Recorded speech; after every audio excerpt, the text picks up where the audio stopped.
land. It is party time, time to wine, bump and wine. Hilly conga line.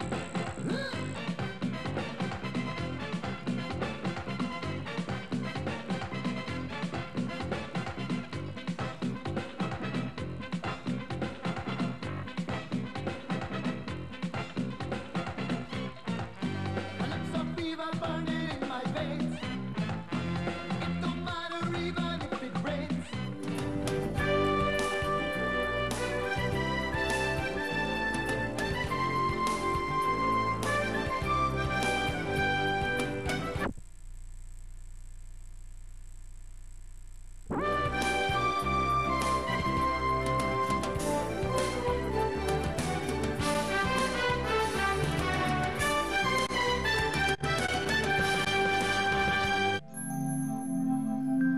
You're watching CBC TV 8 in beautiful Barbados.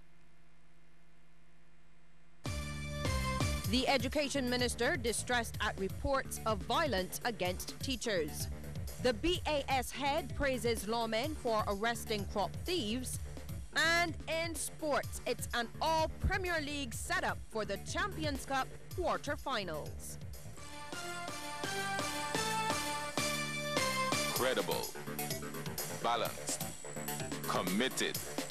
This is the CBC Evening News.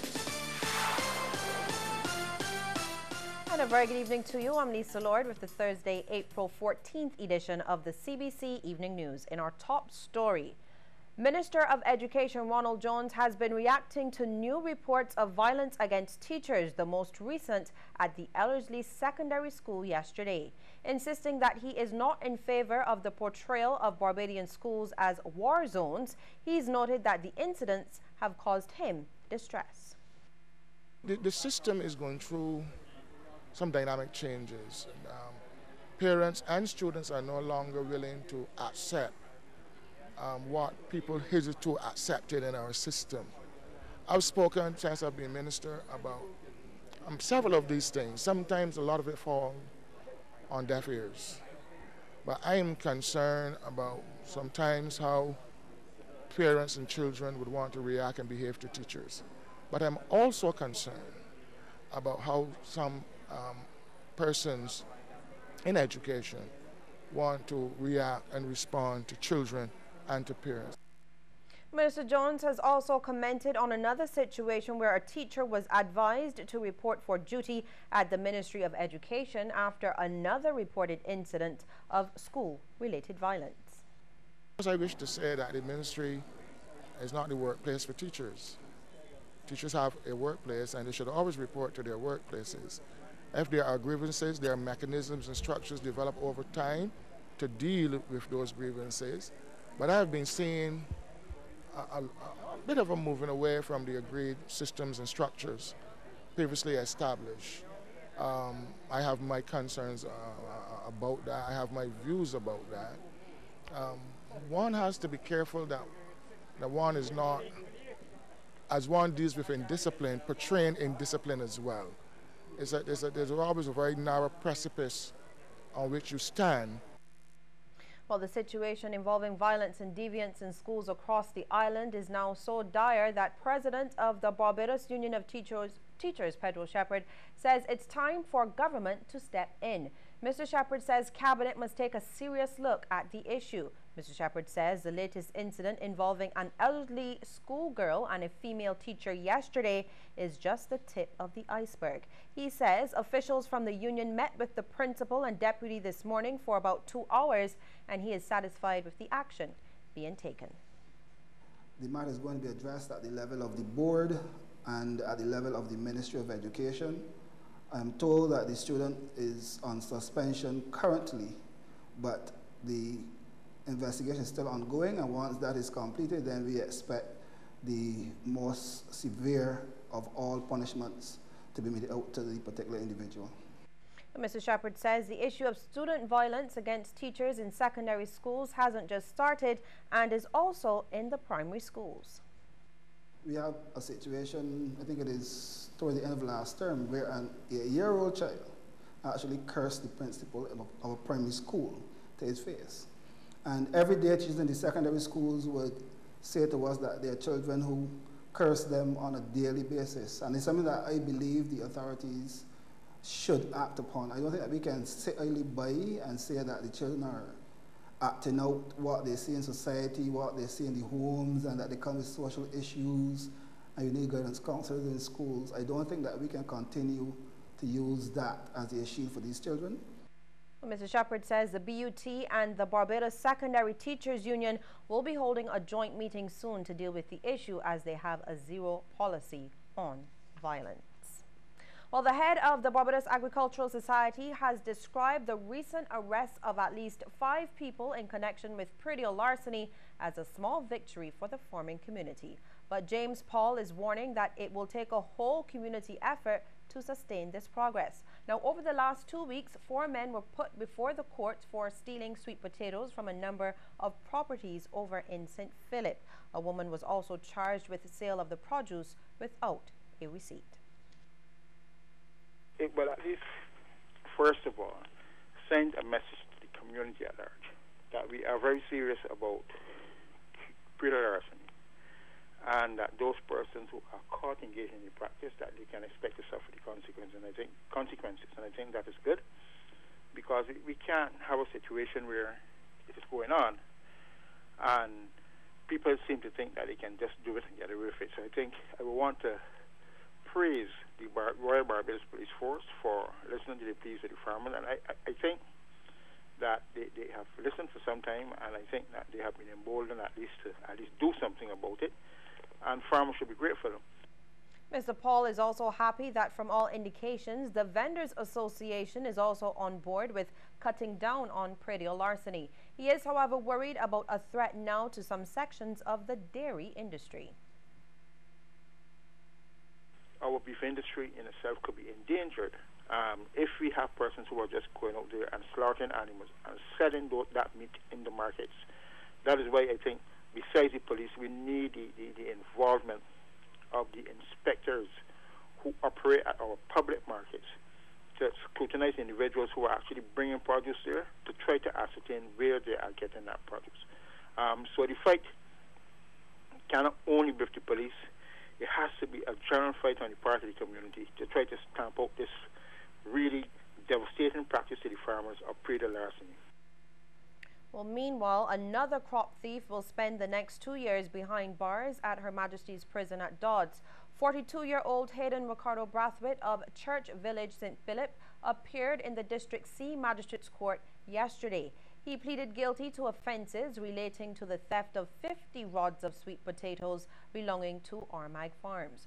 On March 26, a report was made to the police about a man stealing sweet potatoes from a field at Sunbury Tenantry. Further investigations led to Brathwaite's arrest. Now, a few days ago, 52-year-old Grantley DaCosta MacDonald Thorpe was also sentenced to jail time after pleading guilty to stealing 105 pounds of sweet potatoes from a field over at Chapel Plantation. Well, one of the leading schools in agriculture has also been hit by predial larceny, but Deputy Principal over at the St. George Secondary School, Stephen Proverbs, says the Agricultural Science Department turned the tragedy into a learning experience for the children who were personally impacted by the loss. The school lost 10 of its 14 sheep. One of the things we made the students aware of, the steps you could take to mitigate against it, like fencing and security, security lighting, installation of surveillance cameras, installation of alarm systems, and also the general security, how you arrange your farm buildings and structures to minimize the effects of predial larceny. Mr. Proverbs adds that farmers must continue to invest in modern-day security measures. There are systems you can get that are not too expensive, that'll be worth your while, and you can monitor your farm from your cell phone in another country.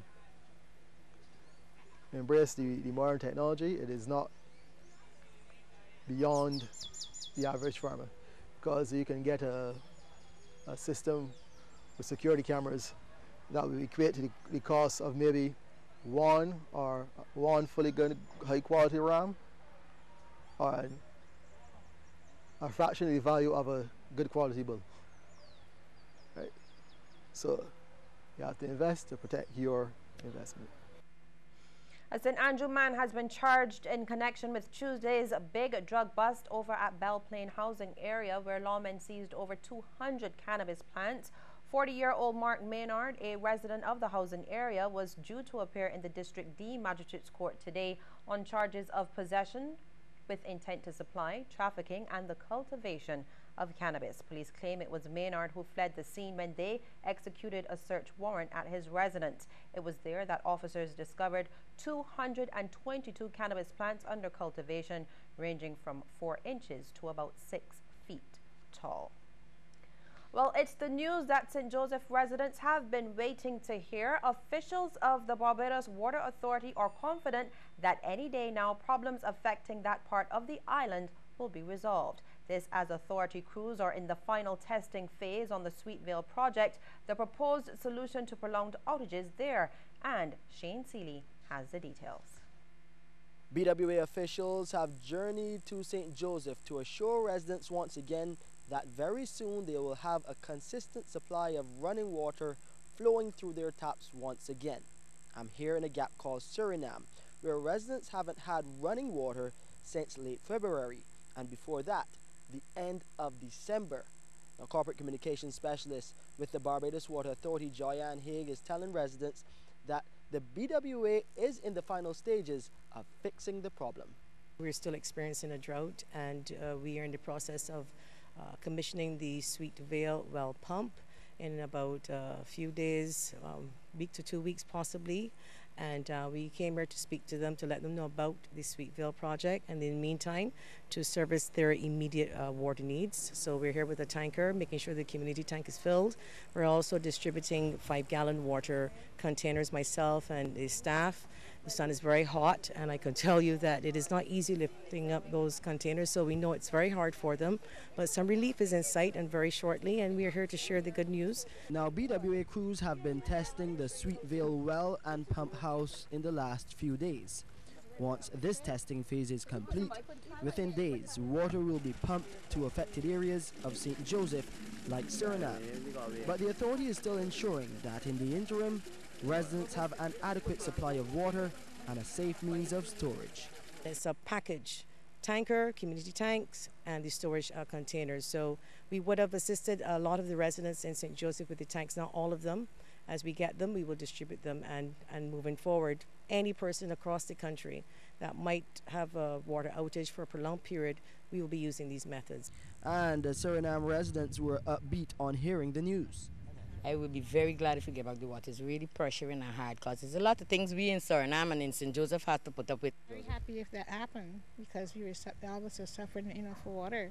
We do get water from the truck that comes along and give us. I hope so, because I saw all the pipes and things from Blackman's and Andrews coming up and all the work doing. The waterworks are doing all this work, so I hope that we'll soon get water again.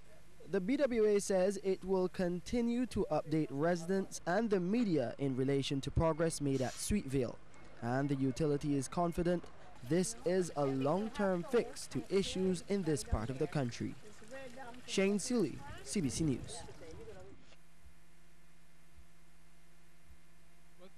West Indies men and women's World Cup T20 teams in India are preparing to be celebrated for their efforts at CBC's Q in the community over at Brayton in St. Philip. And joining us live from Brayton for the big occasion is our own Damien Best. Good evening, Damien. Thank you so much, Lisa, and welcome to Brayton in St. Philip for Q in the community. It's a special edition here. We are celebrating with the Barbados team, the members of the Barbados squad who will be part of the West Indies team at the ICC World T20. They won the title, 2 titles in fact, the women's and the men's. Behind me, a lot is happening on the dance floor indeed, and we are having a ball so far. The players will be arriving shortly. You can hear the sounds of Champion in the background. That's the theme song of the West Indies team while they were in India, of course. And I've got Archelaus Weeks, who's alongside me for the ride this evening. The sponsors are going to be handing out some gifts to the players who were part of that World T20 squad. We're going to bring Archie in. Good evening to you, Archie. You're usually the man who runs this show, this Q in the Community show. Tell us about this special evening. We're going to have gifts for the players, and we're going to dance, we're going to party. I'll tell you what, good evening to you, Damien. Good evening to our viewers as well on CBC TV. Yes, indeed, we've been waiting for almost the entire day for people to come and be a part of this. People have been here very early. You know, the usual Q fans, they've been here. They've been wanting to hear this song in the background for a few hours now. They've been asking where can we get the champion song, and indeed we have it today. We are celebrating a couple of things in Barbados. Q, cricket, crop over as well, and then everything definitely ties in together. We will wait our friends from the West Indies squad and the Barbadian contingent, of course, and allow them to enjoy this evening's Q in the Community. Thank you so much, Archie. And don't forget, coming up at 8:02, we're going live back here at Brereton in St. Philip. We're going to have all the ceremony for you where the sponsors, as I mentioned before, will be handing out their gifts, etc. to the players. That's the Barbadian players who return. Some members of the men's team and, of course, the women's team. It's been a pleasure so far. Join me at 8:02. And I'm not sure if Lisa Lord is in there. Lisa, are you hearing me loud and clear? I want to see a little bit of the champion dance because me and Archie been practicing just a little bit. And we got our flow going. So we want to know if you're in the studio can feel the champion as well. But it's back to you. And I'm definitely feeling like a champion, and we'll have more news in just a moment.